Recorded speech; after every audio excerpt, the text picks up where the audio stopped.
দেখো বন্ধুরা, দুর্গাপুজো বলে আমি ঘর ঝাড়তে শুরু করে দিয়েছি। না, দুর্গাপুজো বলে ঘর ঝাড়িনি গো। কালকে রাত্রেবেলা জানো তো শুয়ে আছি, আর দেখো রাত্রেবেলা লাইট আলোতে না ঘরের ঝুলগুলো বেশি বোঝা যায়। আর কালকে যেমন শুয়েছি আমার চোখ গেলো ঘরের কোনাগুলোতে, আর দেখছি না অল্প অল্প মাকড়সায় ঝুল ফেলেছে। তাই ভাবলাম কালকে যখন ঝাড় দেবো তখন আমি এই ঝুলগুলো একটু ঝেড়ে নেবো।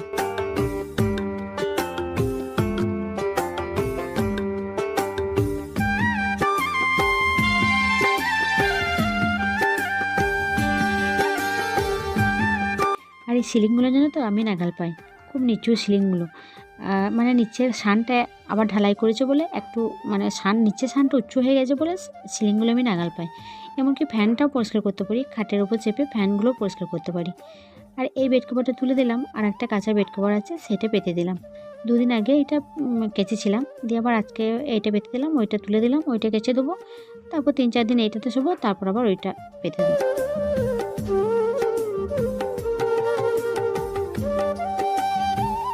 ওইটা আমি ভেতর থেকে বাইরে রেখে এলাম। যদি আজকে সময় পাই তাহলে কেচে দেবো, আর যদি সময় না পাই তাহলে কালকে তো পূর্ণিমা কাচবো না, সেই পরশু। তারপর দেখো আমি এই যে আলমারি আয়নাটা সোনায় খুব হাত দিয়ে কেমন দাগ দাগ হয়ে গেছে, দিয়ে ওইটাও একটু পরিষ্কার করে দিচ্ছি। আর দেখবো ঘরে যদি কোনো জিনিস মানে ঝাড়তে শুরু করা হয় না, তাহলে মনে হয় কি এইটা করি ওইটা করি এই মনে হয়। বলো না, আয়নাটা একটু পরিষ্কার করে দিই, সময় যখন হাতে রয়েছে। আমাদের ঘরে না মাছি নেই বলতে গেলে, একদম মাছি নেই। একটা দুটো যদি মানে কোনো সময় দেখা যায়, কিন্তু মাছি একদম নেই। কিন্তু মশা খুব, জানো তো, এত মশা তুমি মানে দিনের বেলা তো বসে থাকতে পারবে না, এত মশা। আর এই মশাতে না দেখবে বেশিরভাগই আয়না অন্য কিছু জিনিসে মশাতে বেশি দাগ করে দেয়। তারপরে দেখো আমি এই যে মোবাইল দিয়ে কাঁচটা দেখছি, তার পেছন থেকে আমার নজর গেল কম্পিউটার টেবিলটা। ওইটা অনেক অগোছালো জানো তো। আর ওইটা প্রায়ই পরিষ্কার করি, কিন্তু ওইটা কিছুতেই পরিষ্কার থাকে না, অগোছালো হয়েই থাকে। মানে যে যা জিনিস নেওয়া যায় ওইখানেই নামিয়ে রেখে দিই। তা ভালো না, এখানটা একটু পরিষ্কার করে দিই। আর কিছুদিন হলো কম্পিউটারটা বন্ধ আছে, এই যে সিপিইউটা একটু নষ্ট হয়ে গেছে, মানে পুড়ে গেছে, ওইটা না সারাতে দিলে আর হবে না। কারো বাপিরও সময় হচ্ছে না, আমিও বলছি যে তুমি দিয়ে এসো গা, তারপর যখন সময় পাবে নিয়ে আসবে। কেন মাঝে মধ্যে সোনাইও কম্পিউটারের ব্যবসা একবার করে, ওই জন্যই বললাম। তারপর তো সমস্ত কিছু বের করে নিলাম, দিয়ে যাই কম্পিউটারটা আবার মুছে নিচ্ছি। দেখে তোমাদেরকে আমি বিকালে আবার যদি ভিডিও শ্যুট করি বিকালে দেখাবো, বিকালে আবার ওই রকমই হয়ে যাবে বিকালে, জানো তো। দেখো সব জিনিস একটু গুছিয়ে রাখলে দেখতে বেশ সুন্দর লাগে। 2-3 দিন পর যদি গোছানো হয় খুব ভালো লাগে, কিন্তু দেখবে আজকে গোছাচ্ছি কালকে পরশু যে কিছুই হয়ে যাবে। দেখো কত সুন্দর লাগছে দেখতে।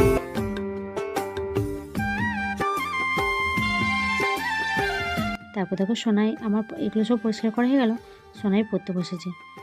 ওকে বললাম তুই পড়, আমার তো এদিকে বিছানাটা পরিষ্কার করা হয়ে গেছে, আজকে তোকে আর বারান্দায় বসতে হবে না। তারপরে মেঝে পিঁড়েগুলো আমি ঝাঁট দিয়ে নিচ্ছি।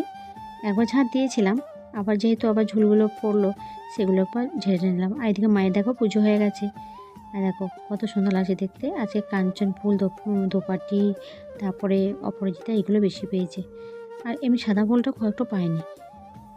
অনেকজন রবিবারও পূর্ণিমা পুজোটা করাচ্ছে, তো ওই জন্য তুলে নিয়ে চলে গেছে অনেক ফুল, জানো তো। ওই জন্য ফুলটা আজকে মা কম পেয়েছে। আর আমাদের আজকে করাবে না, আমাদের সোমবার দিন করাবে পূর্ণিমা পুজোটা। আর সোমবার দিন রাখি পূর্ণিমা, কিন্তু অনেকজনে দেখবে মানে রবিবারে করে দিয়েছে।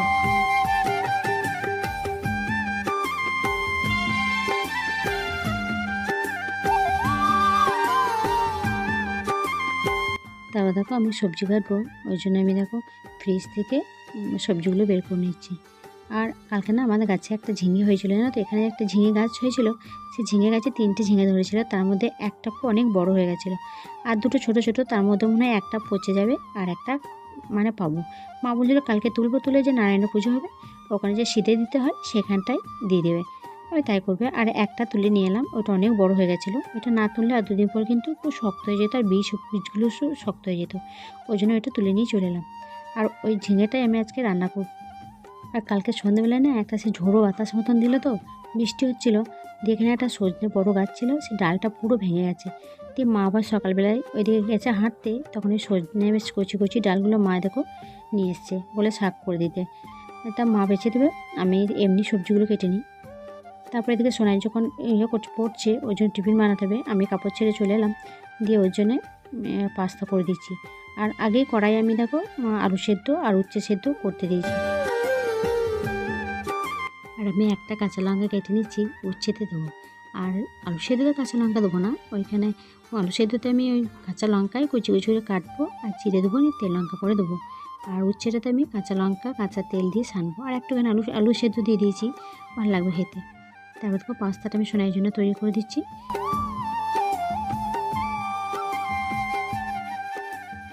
এমনি এমনি আমি সোনাইকে খুব একটা ফাস্টফুড দিই না, মাঝে মধ্যে দিই। আর এই পাস্তা চাউমিন ম্যাগিটা আমি চাউমিনটা সেদ্ধ করে দিই, আর পাস্তাটা তো সেদ্ধ করে ভালো লাগবে না, ওই জন্য পাস্তাটা হালকা সেদ্ধ করে নিই, অল্প করে পেঁয়াজ দিয়ে অল্প মশলা দিয়ে করে দিই। এমনি ডিম বা অন্য কিছু দিই না, জানো তো, পুরো হালকা করে দিই। আর পাস্তাটা খুব একটু খেতে চায় না, আমি নিয়ে এসেছি। ওর ম্যাগিটা খুব মানে ভালো পছন্দ করে সেদ্ধ করে। এই যে সকাল থেকে এত কাজ করব, তারপর দিনের শেষে কি শুনতে হয় জানো, যে কি করেছি কি। এই কাজগুলো সবাই করতে পারে, তুড়ি মেরে কাজগুলো করা হয়ে যায়।